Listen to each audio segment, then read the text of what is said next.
Chapter 1.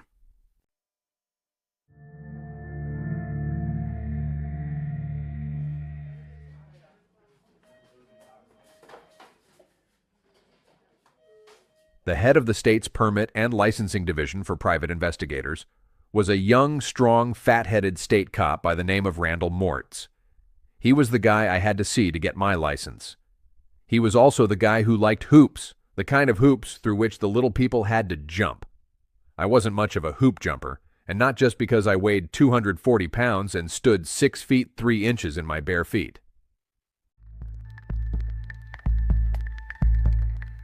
Mortz's secretary looked to be in her 80s.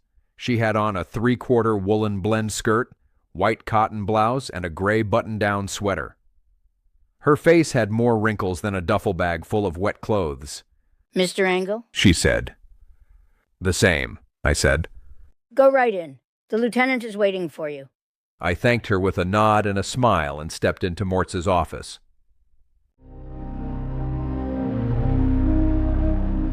He hadn't changed much since I'd seen him last. It had been 2 years ago at my shorefront house on the river. I had put one of my shark cages up for sale, and one of the guys who wanted to buy it was a retired cop who lived and worked farther down the peninsula. This retired cop had a 6-pack charter boat and was looking to get into cage diving. He and Mortz came to my house together several times. They kept telling me how interested they were in the cage. The two of them took a series of measurements on 2 separate occasions, but then never came back. I found out later through another friend that they had built a cage of their own to my exact specifications.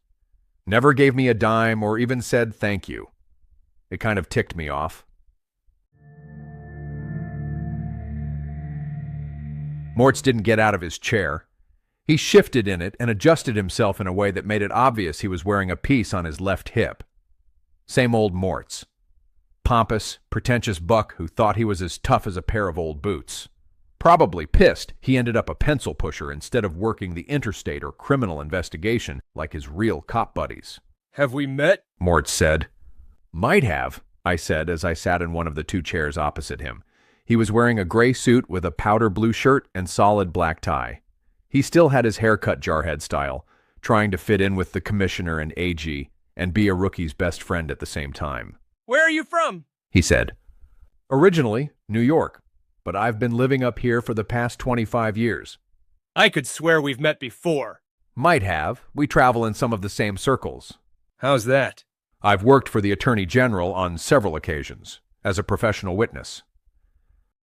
"In what capacity?" "As a professional witness," I said. Mortz shot me a look. "Yeah, so you just said. I mean, what was the professional capacity?"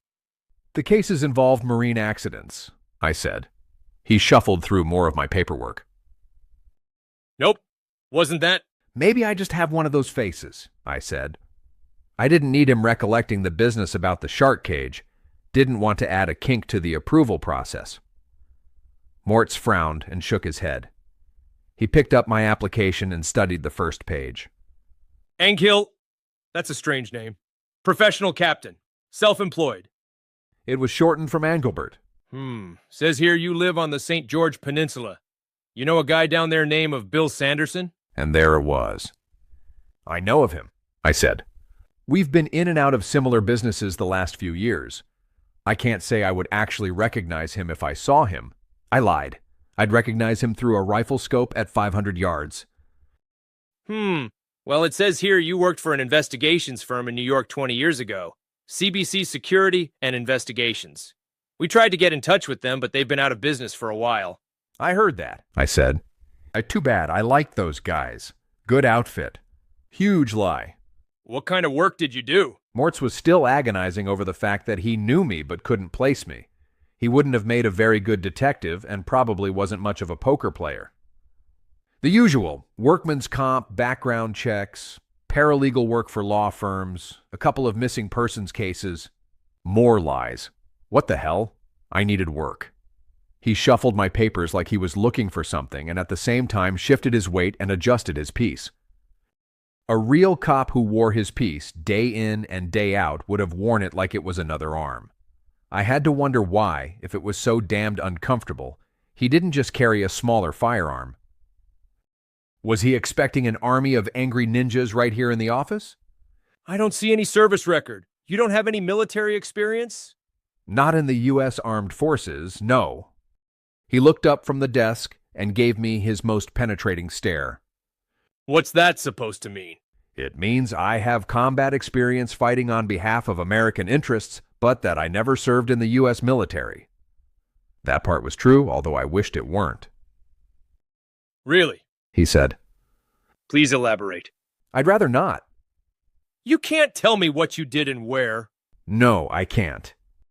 That sounds kind of dubious. I'm sure it does, I said. You won't tell me even if I told you it could cost you your investigator's license?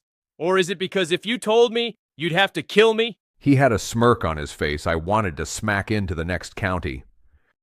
I can tell you it wasn't illegal, that it didn't violate the principles of the United States Constitution, and that it didn't violate my status as a United States citizen.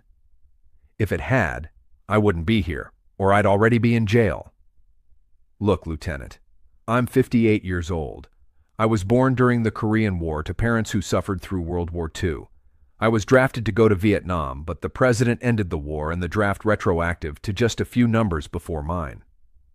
I never had to go.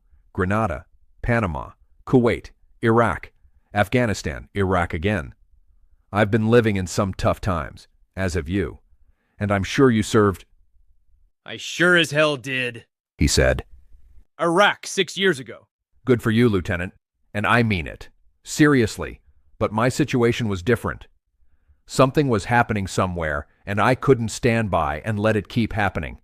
I joined a few people who were doing their part. And that's about all I'm willing to tell you.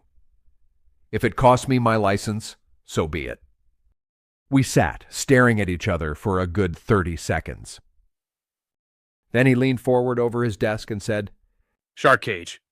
I guess Mortz wasn't such an incompetent, pompous ass after all.